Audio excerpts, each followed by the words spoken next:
دیکھیں زیادہ تر لوگ نا وظائف تو کرتے ہیں، لیکن جس وقت پرپوزل وغیرہ پرپوز کرتے ہیں یا اسی طرح کوئی مہمان آتے ہیں اس وقت سستی اور غفلت کا شکار ہوتے ہیں۔ مثلا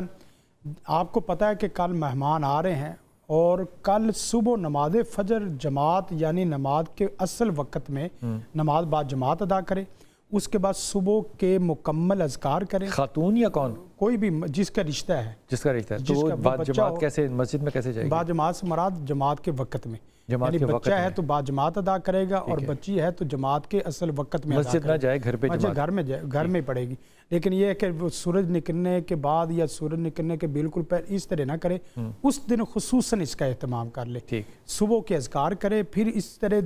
جن کپڑوں کو پہننا ہے ان کپڑوں کے اوپر منزل کی آیات دم کر کے چھڑکاؤ کر دے، تھوڑا سا منزل پڑھے، پانی پہ دم کرے اور پانی کو چھڑک دے، اور چوتھے نمبر پہ 2 رکعت نماز پڑھ کے، مثلا ظہر کے بعد 2 بجے مہمان آ رہے تو باوضو ہو کے اسی پانی سے جس پہ منزل پڑی ہے اسی سے وضو کر لے، وضو کرنے کے بعد 2 رکعت نماز پڑھ کے پھر میک اپ وغیرہ جو بچے کرتے ہیں وہ کر لے، لیکن آپ کا وضو ٹوٹنا نہیں چاہیے جب تک آپ نے مہمانوں کے پاس بیٹھنا ہے۔ آپ کریں ہی اس طرح سیٹنگ کہ آپ کے مہمان آدھا گھنٹہ ہے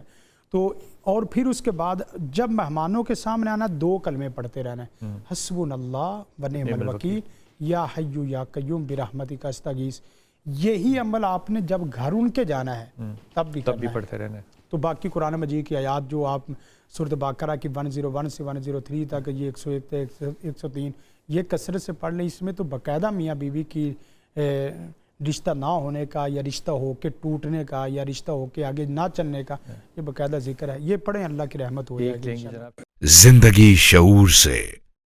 الحکمہ انٹرنیشنل۔